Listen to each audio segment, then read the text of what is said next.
بسم اللہ الرحمن الرحیم۔ تو آپ کو بتا رہے تھے کہ تین بڑے اسباب ہوتے ہیں جن سے روزہ ٹوٹ جاتا ہے۔ پہلا آپ کو بتایا تھا کہ آنکھ، ناک یا منہ کے ذریعے کسی شے کا داخل بدن ہونا۔ یہ آپ اگر پچھلی کچھ کتب فقہ اٹھا کے پڑھیں گے تو اس میں لکھا ہوگا کہ اگر کان میں دوا ڈالی یا کان میں تیل ڈالا تو روزہ ٹوٹ جائے گا، آنکھ میں دوا ڈالی تو روزہ نہیں ٹوٹے گا۔ اس کی وجہ یہ تھی کہ سابقہ فقہائے اسلام چونکہ اعضاء کی تشریح ابھی نہیں دیکھ پائے تھے تو انہوں نے گمان کیا کہ کان اور حلق کے درمیان باقاعدہ ایک راستہ ہے، روٹ ہے، پیسج ہے، چنانچہ انہوں نے حکم دیا کہ کان میں دوا ڈالیں گے تو روزہ ٹوٹ جائے گا۔ اور انہوں نے غور و تفکر کیا، ان کے گمان میں آیا کہ آنکھ میں اور حلق کے درمیان باقاعدہ کوئی راستہ نہیں ہے، تو انہوں نے اجازت دے دی کہ آپ دوا ڈال سکتے ہیں۔ اگر وہ فقہا آج کے دور میں ہوتے اور تمام اعضاء کی تشریح جو ہو چکی ہیں سب کاٹ کے دیکھ لیا گیا ہے، واضح طور پہ ان کو معلوم ہو جاتا تو وہ اپنے مسئلے کو تبدیل کر دیتے، کیونکہ زبردستی تو وہ نہیں کریں گے نا کہ بغیر کسی علت اور سبب کے روزہ توڑنے کا حکم دے دیں۔ اصل روزہ ٹوٹنے کی علت ہے کہ کسی طریقے سے حلق کے ذریعے چیز اندر تک پہنچ جانا، تو لہٰذا اب مسئلہ پلٹ گیا ہے، الٹ گیا ہے، کیونکہ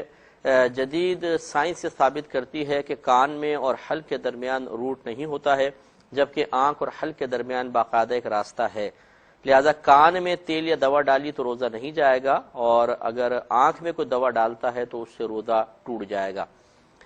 یہ بھی یاد رکھیں کہ جن چیزوں سے بچنے میں شدید حرج ہے، یعنی بہت شدید پریشانی ہوگی، تقریباً ناممکن ہے بچنا، تو وہ چیزیں معاف ہوتی ہیں۔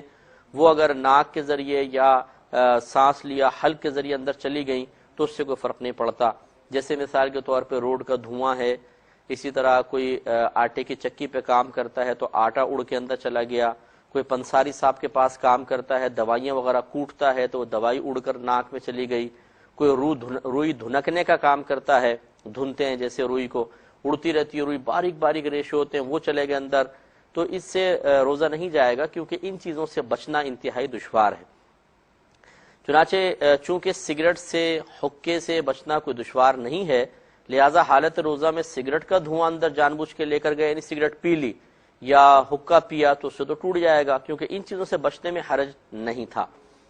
اسی طریقے سے فقہا نے فرمایا کہ کسی نے پان منہ میں رکھا اور اس کی پیک تھوکتا رہا، حلق میں لے کر نہیں گیا، تب بھی اس کا روزہ ٹوٹ جائے گا، کیونکہ پان کا کتھا وغیرہ تھوک کے ساتھ مل کر غیر محسوس طریقے سے حلق تک اتر جاتا ہے، لہذا پان کھانے پر بھی روزہ ٹوٹنے کا حکم دیں گے۔ ٹوتھ پیسٹ وغیرہ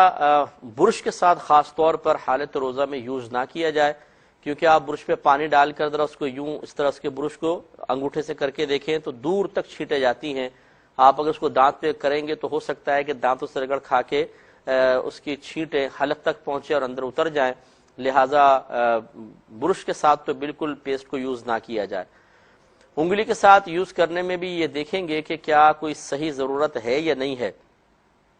مثال کے طور پہ کوئی آپ کی پبلک ڈیلنگ ہے، کسی سے آپ نے گفتگو کرنی ہے اور گمان یہ ہے کہ حالت روزہ میں اگر پیسٹ وغیرہ یوز نہیں کیا جائے گا تو منہ سے اس قسم کی اسمیل آئے گی کہ جس سے سامنے والا مطلب نفرت یا کراہت محسوس کرے گا، اور اس سے کاروبار پر یا کوئی آفس کے معاملات پر فرق پڑنے کا اندیشہ ہو، تو ایسی صورت میں انگلی سے احتیاط کے ساتھ صرف سامنے کے دانتوں پہ اچھی طرح پیسٹ کر کے اور پھر کلی کر لی جائے، بالکل کوئی قطرہ کوئی ذرہ حلق میں نہ اترنے پائے ورنہ ٹوٹے گا، تو اس کی اجازت ہو سکتی ہے۔ اور اگر ایسا نہیں ہے، آپ نے گھر میں رہنا ہے، ویسی طبیعت میں کوف سی محسوس ہو رہی ہے تو اسے کنٹرول کرنا پڑے گا، کیونکہ اگر حلق میں انگلی کے ذریعے پیسٹ کرتے ہوئے حلق میں نہ بھی جانے دیا جائے تب بھی پیسٹ ایک ذائقے دار چیز ہوتی ہے، اور بلا ضرورت حالت روزہ میں ذائقے دار چیز کو چکھنا منع کیا گیا ہے۔ اسی طریقے سے مسواک جو ہے کوشش کریں کہ تازہ مسواک یوز نہ کریں، کیونکہ جب آپ اس کو چبائیں گے تو اس میں سے رس نکلتا ہے، وہ اگر حلق میں اتر گیا تو روزہ ٹوٹے گا۔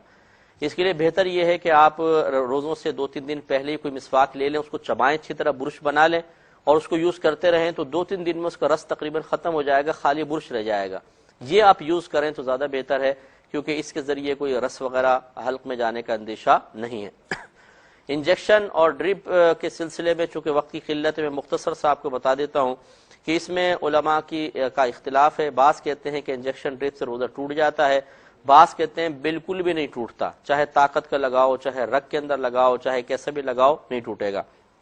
تو میرا طریقہ کار یہی ہے کہ میں جانبین کی آرا کا احترام کرتے ہوئے یہی فتویٰ دینا ہم پسند کرتے ہیں کہ اگر کوئی شخص ایسا ہے کہ ڈاکٹر یہ کہتے ہیں کہ اگر آپ نے ڈرپ یوز نہیں کی، انجیکشن نہیں لگوایا تو آپ روزہ نہیں رکھ سکیں گے یا روزہ مکمل نہیں کر سکیں گے، تو اسے چاہیے کہ وہ ان فقہاء اسلام کے قول کو قبول کر لے کہ جو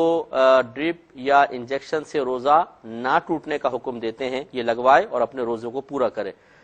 اور اگر وہ صحت مند ہے، خالی ویسی سوچ چاہتا ہے کہ مجھے بالکل بھی تکلیف نہ ہو روزے کی، نہ بھوک محسوس ہو، نہ ضعف محسوس ہو، اور کوئی بیماری وغیرہ نہیں ہے، اس لیے وہ طاقت کا کوئی انجیکشن لگاتا ہے، ڈرپ وغیرہ لگواتا ہے، تو یہ بالکل غلط ہوگا۔ اور یہ اس کو چاہیے کہ ان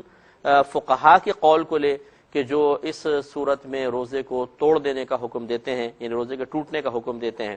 تو اس لیے جانبین کی آرا کا احترام کرنا چاہیے۔ تو جب کوئی ہم سے کوئسچن کرتا ہے تو ہم اس سے تھوڑے سے کراس کوئسچننگ کرنے کے بعد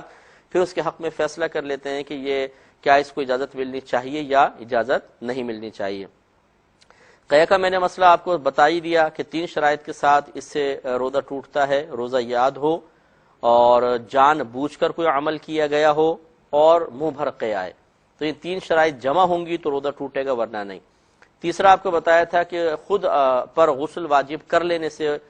روزہ ٹوٹ جائے گا، مثال کے طور پہ تعلق زوجین قائم ہو گیا یا اور کسی طریقے سے کسی شخص نے اپنے اوپر غسل واجب کر لیا تو روزہ ٹوٹے گا۔ یہاں 2 باتیں اب یاد رکھیے، مثال کے طور پہ کوئی دوپہر میں سو رہا تھا اور سوتے میں اس کو احتلام ہو گیا اور اس پہ غسل واجب ہو گیا، تو یہ غسل واجب ہونا کہلائے گا، غسل واجب کرنا نہیں کہلائے گا، اس لیے کہ اس نے جان بوجھ کے کوئی عمل نہیں کیا ہے، تو اللہ تعالیٰ کی طرف سے ایک معاملہ ہے جو ہوا اس کے ساتھ طبعی لحاظ سے، تو لہٰذا اس سے روزہ نہیں جائے گا، کیونکہ شرط ہم نے بیان کی خود پر غسل کو واجب کرنا۔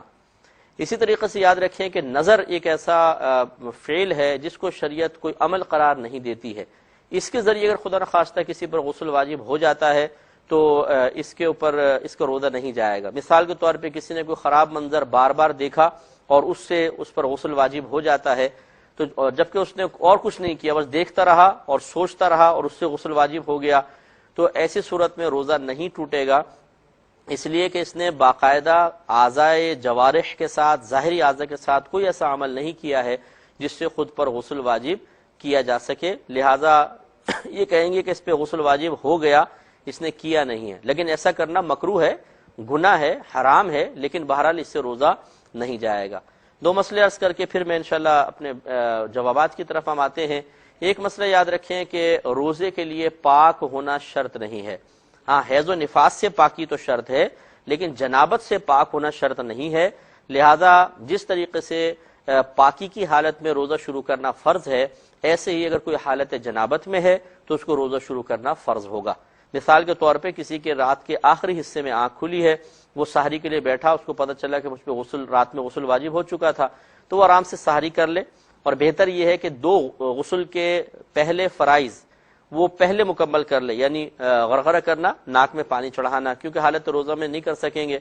تو یہ 2 کرنے کے بعد آرام سے وہ سحری کرے، پھر جب فجر کا وقت ہو جائے چاہے تو پھر یہ پورا غسل مکمل کر لے۔ تو اس لیے روزے کے لیے حالت جنابت سے پاکی شرط نہیں، ہاں حیض و نفاس سے پاک ہونا ضرور شرط ہے۔ ایک آخری مسئلہ یہ کہ بارہا ہم آپ کی خدمت میں عرض کرتے ہیں کہ روزہ کھولنے یا بند کرنے کا تعلق اذان کے ساتھ نہیں ہوتا ہے۔ بعض ہمارے بھائی بہن فجر کی اذان میں بھی کھاتے پیتے رہتے ہیں اور کہتے ہیں کہ جی ابھی تو اذان ہو رہی ہے اور اذان کے بیچ میں کھاتے پیتے رہو، یہ بالکل غلط ہے، کیونکہ یاد رکھیے کہ فجر کی اذان سحری بند ہونے کے بعد ہی دی جاتی ہے، کیونکہ فجر کا وقت شروع ہوتا ہے تو سحری ختم ہو جاتی ہے، جب فجر کا وقت شروع ہوگا تبھی فجر کی اذان صحیح ہوگی۔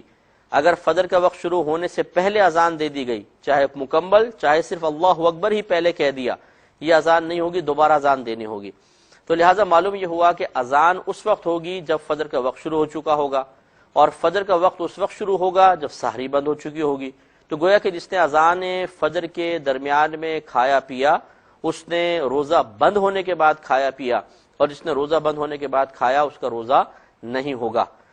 تو یہ بہت اہم مسئلہ ہے، اس کو یاد رکھیے۔ اچھا، بعض لوگ کہتے ہیں کہ جی وہ نبی کریم صلی اللہ علیہ وسلم نے ارشاد فرمایا کہ جب تم بلال رضی اللہ تعالیٰ عنہ کو اذان دیتے ہوئے سنو تو تم کھاتے پیتے رہو۔ بالکل یہ حدیث ہے،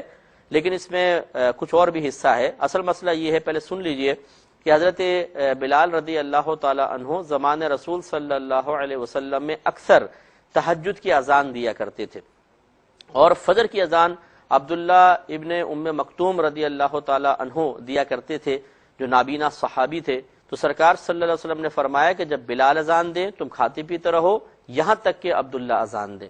اس کا مطلب یہ ہوا کہ چونکہ وہ تہجد کی اذان تھی، اور تہجد کی اذان سحری بند ہونے سے پہلے حضرت بلال رضی اللہ تعالیٰ عنہ دیتے تھے، تو سرکار نے اس کے درمیان کھانے پینے کی اجازت مرحمت فرمائی. لیکن جب فجر کی اذان ہوئی تو سرکار نے فرمایا یہاں تک کہ تم عبداللہ کی اذان سنو، یعنی جب تم اذان سننے لگو تو فوراً پھر کھانا پینا چھوڑ دو. تو اس دور میں چونکہ یہ ٹائم وغیرہ کا تو معاملہ تھا نہیں، تو اذان سے ذرا آسانی ہوتی تھی. آج کل کے دور میں ٹی وی چینلز ہیں، ریڈیو ہیں، اس کے علاوہ اسلامی جو کیلنڈرز ہوتے ہیں، نمازوں کے اوقات کے کیلنڈرز ہوتے ہیں، وہ اپنے پاس رکھیں. اور ہمارا مشورہ یہ ہوگا کہ جو سب سے پہلے سحری بند ہونے کا وقت بتا رہا ہو آپ اس کو فالو کر لیں. یہ تمام جتنے ہمارے سننے والے کسی بھی علاقے کے اندر ہوں، جیسے یو کے ہے، یو ایس اے ہے، وہ ہم سے کویسچن کرتے ہیں کہ جی ہماری قریب 2 مسجدیں ہیں، ایک گھنٹے پہلے بند کر دیتے ہیں، دوسرے کہتے ہیں نہیں ہمارے حساب سے آدھے گھنٹے بعد بند ہوگا، کیا مسئلہ ہے، کیا کریں؟ تو سحری کے اندر یاد رکھیں جو پہلے بند کروا رہا ہو آپ اسی احتیاطاً اسی کو فالو کر لیں، یہ زیادہ بہتر ہے. اور افطار میں جو دیر میں کھلوا رہا ہو اس کو فالو کریں. اور افطار میں بھی یاد رکھیے کہ یہ کوئی ضروری نہیں ہے کہ پہلے اذان سنیں، سائرن سنیں، ٹی وی کے اوپر وہ نمبر چلیں گے تو پھر ہم روزہ کھولیں گے. اگر آپ کو یقین ہے کہ روزے کا وقت کھلنے کا وقت ہو چکا ہے تو آپ بالکل روزہ افطار کر سکتے ہیں. اور آخری مسئلہ یہ بھی سن لیجئے کہ بعض لوگ ٹی وی پہ، اصل میں یہ ٹی وی والوں کی بھی غلطی ہے، کاش یہ چینل والے بھی سن کر کوئی اپنی اصلاح کر لیں تو بہت بہتر ہے. وہ مین جو اس کی ہیڈنگ ہوتی ہے وہ لکھا ہوتا ہے روزہ کھولنے کی دعا، حالانکہ بالکل غلط ہے. یہ روزہ کھولنے کے بعد کی دعا ہے. اس کے اندر الفاظ ہی سارے ایسے ہیں کہ اے اللہ تعالیٰ میں تجھ پر ایمان لایا، میں نے تجھ پہ بھروسہ کیا، تیرے دیے ہوئے رزق سے افطار کیا. یہ گویا کہ ہم اعتراف کر رہے ہیں اللہ تعالیٰ کی بارگاہ میں ان چیزوں کا جو ہم پہلے کر چکے تھے. لہٰذا سنت طریقہ یہی ہے، یاد رکھیں. کابری نے لکھا ہے کہ پہلے آپ افطار کریں، کھجور وغیرہ کھا لیں، اس کے بعد وہ دعا پڑھیں، پھر دعا وہ سنت ہے. لیکن ہمارے ایسا ہوتا ہے کہ پہلے وہ آ جاتا ہے، چونکہ روزہ کھولنے کی دعا، پوری قوم اس غلطی میں مبتلا ہو گئی، خلاف سنت طریقے میں کو اختیار کر لیا. پہلے وہ دعا پڑھتے ہیں پھر اپنے منہ کے اندر کھجور رکھتے ہیں، اور یہ خلاف سنت طریقہ ہے. امید ہے کہ آپ سنت کے مطابق روزہ افطار کرنے کی کوشش کریں گے.